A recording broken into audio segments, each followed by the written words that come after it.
Corinthians, igual o Flamengo e Palmeiras, está aí numa jornada contra o Grêmio. Já jogou 2 de 3, 2 empates por enquanto. Amanhã é a terceira.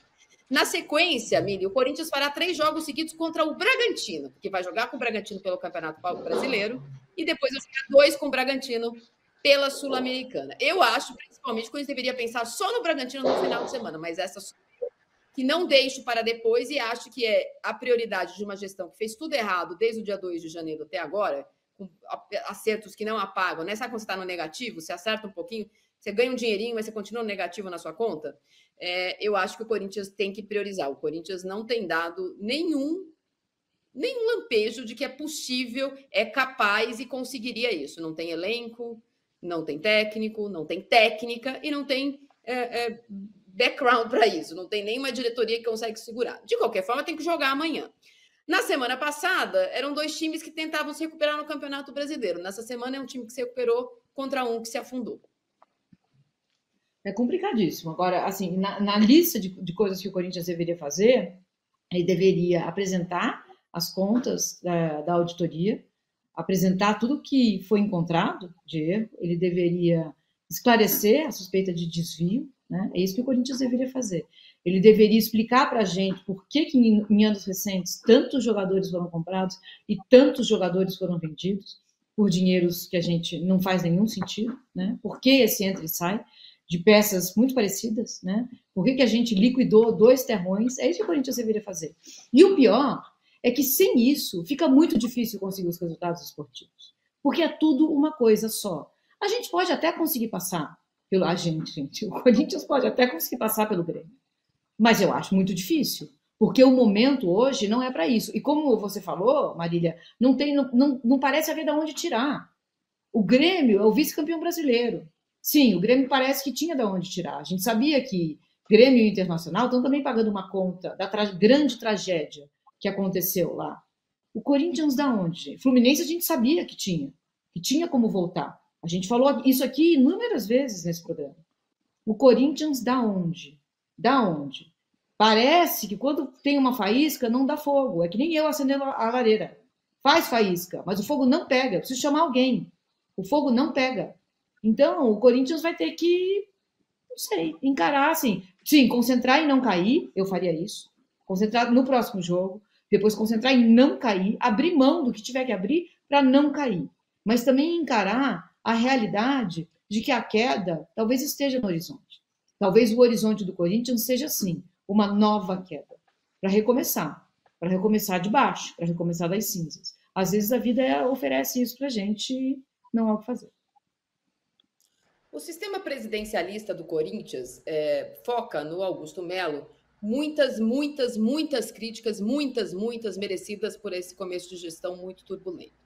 Mas é verdade, uma crítica que eu repito aqui, desde a Luz do Lampião, eu estava lá como estagiária cobrindo, no dia 1º de setembro de 1910, que o conselho do Corinthians, os conselheiros do Corinthians, os diretores do Corinthians são omissos. Todo mundo que tem algum poder para fazer alguma coisa não faz nada. A gente vê neste ano e viu nos anteriores também a presença quase frequente, não, a onipresença da Gaviões da Fiel, que até outro dia não tinha cargos na diretoria, não tinha cargos no conselho e que hoje tem. Então, até tem uma representatividade política dentro do clube. Mas é a Gaviões da Fiel na Caixa, para pagar o estádio na Caixa, a Gaviões da Fiel que faz o marketing do estádio, a Gaviões da Fiel que quer saber, que olha o celular do presidente para saber quem vai ser o próximo patrocinador. Nos atuais cargos eletivos no Corinthians, foram eleitos para isso, os conselheiros e diretores, uma omissão que é nefasta. Não adianta também falar que todos os problemas que aconteceram na gestão do Duílio foram só com o Duílio. O conselho, durante todos os anos, inclusive este atual conselho, que tem maioria da situação, aprovou as contas do Duílio do ano passado. Então, assim, não é uma pessoa. Basta você ter o Tico e o Teco funcionando para saber que tem 300 homens olhando o que faz o presidente e ano após ano ok, segue o barco. No ano passado, Bodão, o Corinthians viveu situação muito semelhante, crises muito semelhantes no final do mandato do Duílio. Então, teve do começo do ano, no final do ano, com a saída do Vitor Pereira, depois do Fernando Lázaro, depois do Cuca, depois a chegada do Luxemburgo, depois a saída do Luxemburgo, foram crises muito quentes às vésperas de uma eleição. E no ano passado, passando pelo que está passando no Campeonato Brasileiro agora, mas numa situação melhor, o Corinthians abriu mão das Copas, sim. Foi na mão do Luxemburgo, o timãozinho, que o Corinthians chegou na semifinal da Copa Sul-Americana. Foi quando apareceu o Wesley, Biro. Esses jogadores levaram o Corinthians não queria, lembra? O Corinthians ele se classificava sem querer. Aí quando chegou lá na semifinal contra o Estudiantes, nas quartas de final com o Estudiantes, que a gente viu aquele jogo, que o Cássio pegou tudo, que a bola bateu na trave. Mas até então, foi o timãozinho que levou o Corinthians até lá. Na Copa do Brasil, é bom a gente lembrar, porque os nossos calendários eles não batem. Nessa altura do campeonato, em agosto do ano passado, o Roger Guedes foi embora entre um jogo e outro da Copa do Brasil, semifinal, Corinthians e São Paulo. Estávamos, então, na semifinal. Houve uma concentração de jogos que esse ano não tem. Este ano nós estamos nas oitavas de final. No ano passado, em agosto, o Corinthians disputou semifinal de Copa do Brasil e depois semifinal de Copa Sul-Americana e caiu em setembro para o Fortaleza. O Mano teve tempo de salvar o time. Se o time não abrir mão de nada e continuar nessa, eu vou contar para vocês que não haverá tempo. Já não tem resultado, tempo haverá menos ainda. Depois que a gente viu o último jogo do Corinthians, com 2 jogadores a mais, o Corinthians não criar nem situação de gol, você olha para esse time e fala, meu Deus, não tem jeito. Eu penso que o Corinthians tem que priorizar o Campeonato Brasileiro, não cair. Está difícil saber o que é mais ruim no Corinthians, o que é pior no Corinthians. Se é o conselho, se é o presidente, se é o time. O treinador está ali querendo fazer alguma coisa, tal, como tantos outros tentaram. Mas está tudo errado. Eu acho que o Corinthians não começa, não reconstrói caindo para a segunda divisão. O Corinthians reconstrói caindo primeiro essa presidência, primeiro essa diretoria. O Conselho, além de omisso, é conivente com crimes que acontecem no Corinthians. É impressionante essa situação. Agora, na bola, tem que pensar no brasileiro, tem que fazer teste na Sul-Americana, botando a garotada, ver se descobre mais algum jogador, sabe? Tem que fazer teste como jogar, como esquema. Não adianta, não tem time para disputar um campeonato, vai ter time para disputar 3. Não tem tempo para isso.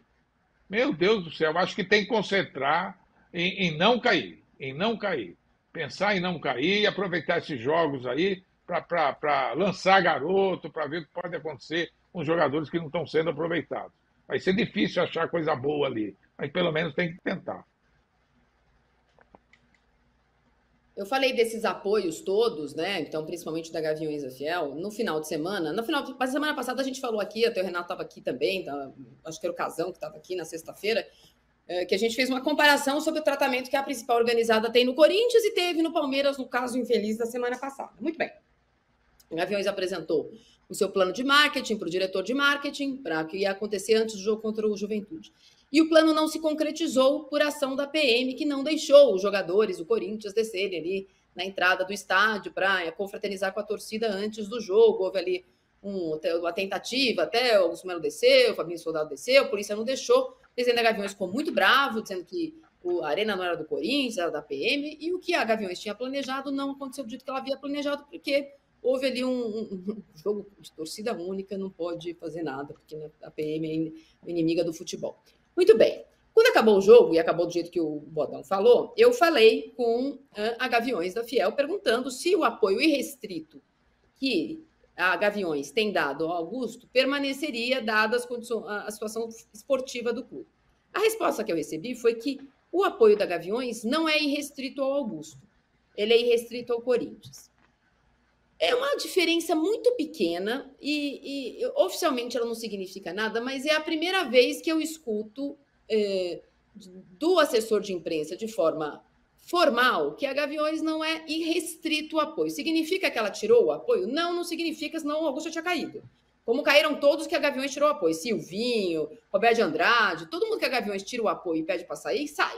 Então, não estou dizendo que a Gaviões tirou o apoio, mas pela primeira vez se manifestou dizendo que este apoio não é irrestrito. Nessa semana, depois de amanhã, depois do jogo de amanhã, na quinta-feira, será ouvido na Polícia Civil Rubens Gomes, ex-vice-presidente de futebol, que foi o cara que conseguiu arregimentar alguns apoios, que elegeu Augusto Melo e que saiu na confusão da vai de bet.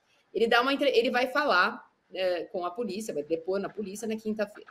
A sequência de eventos ela pode ser muito difícil para o Augusto. Tem o jogo de amanhã, que pode significar uma eliminação, tem esse depoimento do Rubens Gomes, que promete ser contundente. No final de semana tem o primeiro Bragantino e terça-feira que vem, aliás, segunda-feira que vem, no dia 12, a esperada reunião no Conselho, que o Romeu Tuma Júnior, presidente do Conselho, segurou, mas marcou há um mês, mais ou menos, quando a situação do Corinthians melhorou, ele marcou a reunião do Conselho que ele precisa marcar. E a oposição tem assinaturas suficientes para tentar abrir o processo, não é tirar o Augusto, mas era abrir o processo de impeachment. Com a marcação da eleição, abre-se a brecha para a entrega destes documentos. Então, Augusto sabe que o apoio da Gaviões essa semana, os resultados esportivos nessa semana, podem sim pressionar a atitude de alguns. Ele já perdeu o apoio do primeiro vice-presidente, que é o Armando Mendonça. A Gaviões, pela primeira vez, se manifestou dizendo que não é irrestrito. E a gente sabe que várias chapas estão assim, vai para lá, vai para cá, dependendo da maré, ela vai para lá, vai para cá. Do ponto de vista da polícia, não andou, mas talvez agora ele ande no Conselho, Miri. Pois é, Marília, esse contexto que você deu é importantíssimo, né? Porque, primeiro, o Augusto Melo está diante da travessia de um deserto muito particular, né? Esses dias ele dá o primeiro passo.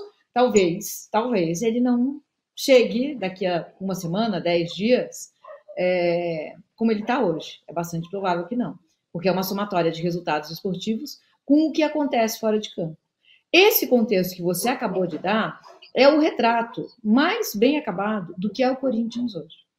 É isso mesmo. São essas forças políticas atuando do lado de fora, essa bagunça em campo, porque também, gente, não poderia ser diferente, né? Não é à toa que Palmeiras e Flamengo são times ajustados em campo, porque tudo que acontece fora de campo é organizado. A gente pode concordar, não concordar, eu tenho inúmeras críticas à presidência do Flamengo, mas o que acontece fora de campo tem uma organização. No Fluminense também, por exemplo, para citar mais um, né? No Bragantino também, né, gente? Para citar mais outro. Então, essa é a realidade do Corinthians hoje. O que fazem com o Corinthians é uma aberração. A maneira como tratam o Corinthians, ela é uma aberração. Eu acho muito, muito curioso que essas pessoas se digam corintianas, porque não me parecem ser erros ao caso, ao deslize, até a falta de talento para ser administrador ou gestor. E é isso que você falou, Marília. Envolve muita gente. Porque envolve quem está atuando, envolve quem está fiscalizando, envolve quem está olhando, quem tem o poder de dizer não, não, não. Não, não, não. Então, a gente precisa fazer muita coisa. Eu falo aqui repetidas vezes. Se o Corinthians começar a resolver a bagunça hoje, ele vai precisar de pelo menos uma década para voltar a ser aquele Corinthians que a gente conhece. O que pode acelerar isso? A potência que esse time é fora de campo. A torcida, o que esse time representa para o Brasil. Essa nação. Pode ser. Ô, Renato, eu esqueci de abordar um tema importante com você, que já era previsto, né? Que na trajetória aí do novo estádio do Flamengo haveria, até naquelas perguntas e respostas que a gente falou aqui, né, que foi entregue aos conselheiros, as paradas que aconteceriam por conta de decisões da Justiça. E a Caixa entrou na Justiça para tentar reverter aí o leilão. Queria que você desse uma atualizada nessa situação, por favor. Não é, o que aconteceu, por enquanto, é só isso. A Caixa entrou, o Ministério Público considerou o pedido razoável, mas pediu a técnicos da Prefeitura para que façam uma nova avaliação do terreno. Então, está havendo uma espera pela perícia que será feita por esses técnicos, para então o Ministério Público poder julgar se vale a pena realmente dar prosseguimento no pedido da Caixa ou não. Se os técnicos chegarem à conclusão que o que foi pago no leilão é abaixo do que vale realmente o terreno, pode ser que o negócio vá à frente, e o Flamengo já esperava isso de uma certa maneira, né? Eu acho que tanto o Flamengo como o prefeito Eduardo Paes quiseram fazer a política do fato consumado, mas sabendo que ele seria contestado na justiça. Como, aliás, está sendo contestado na justiça também o terreno do terminal Gentileza, que o Eduardo Paes já construiu, já está em operação, né, ao lado do terreno do Flamengo. A Caixa também reclama do preço da desapropriação. É um caso igualzinho ao do Flamengo, só que o do Flamengo está nesse momento, nesse coisa. O Ministério Público pediu e vai ser feita uma avaliação por técnicos independentes sobre o real valor que teria esse terreno, para ver se a Caixa tem direito a pedir um ressarcimento maior. É mais ou menos isso. Mas era previsto que ia ter esse tipo de embate jurídico. Mas acho que nada vai atrasar muito o processo, não. Isso aí vai ficar discutindo no tribunal no futuro se o Flamengo deve pagar um pouco mais à Caixa ou se o que pagou já está justo. Não vai parar o processo, não. O processo vai continuar.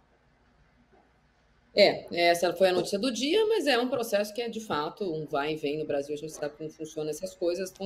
Então, o Flamengo mesmo previu, tanto que tem lá um estádio que pode ser construído até 7 anos e meio devido às intempéries da justiça, ou do clima, ou da avaliação, né, do solo, que tem uma questão sobre a contaminação do solo, etc. e tal. Na semana passada, eu gosto de fazer isso e dedos retinhos. Eu queria lembrar que todos ainda me devem o café que vocês perderam no bolão da Copa América, menos a Mili, que ganhou da Copa América, porém perdeu da Eurocopa. E os outros todos da Eurocopa. E na bolão da Copa do Brasil, só o Renato colocou uma zebrinha nesta fase, que é o Atlético Goianiense, que daqui a pouco vai lá no Rio de Janeiro tentar a vaga. Foi 1-1, jogou melhor até o Atlético Goianiense, o Vascão conseguiu um gol no finalzinho. Todos os outros aqui falaram Vasco. Então, hoje a gente já sabe, pelo menos nessa primeira parte, hoje saberemos se o Renato sairá à frente ou não nesta nova edição do bolão do Café da Marília. O Bodão, você não está no nosso bolão dessa fase, porque você não estava aqui na semana passada. Porém, segundo o regulamento que eu mesma fiz, quem não participa deve também. Você deveria ter estado e deveria ter votado. Então, você que já perdeu, você já sabe que você deve um café. A gente está terminando o programa com a nossa enquete, dizendo que o Coringão tem que pensar no G16. Se o Coringão pensasse, eu já estava feliz, né? Vamos lá.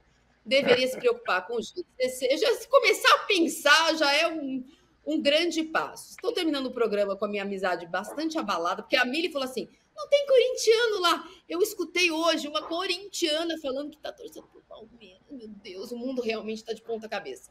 E gostaria que vocês deixassem o seu like, mas ficassem nesse mesmo link, porque daqui a pouco, no cartão vermelho, eu espero que o Juca não tenha mudado de time, vai receber hoje a Magic Paula, imperdível ao lado do Trajano, que torce para o Arsenal, então pelo menos metade do coração dele está correto do jeito que ele deveria estar. Mili, por favor, melhore. É isso que eu espero que você melhore.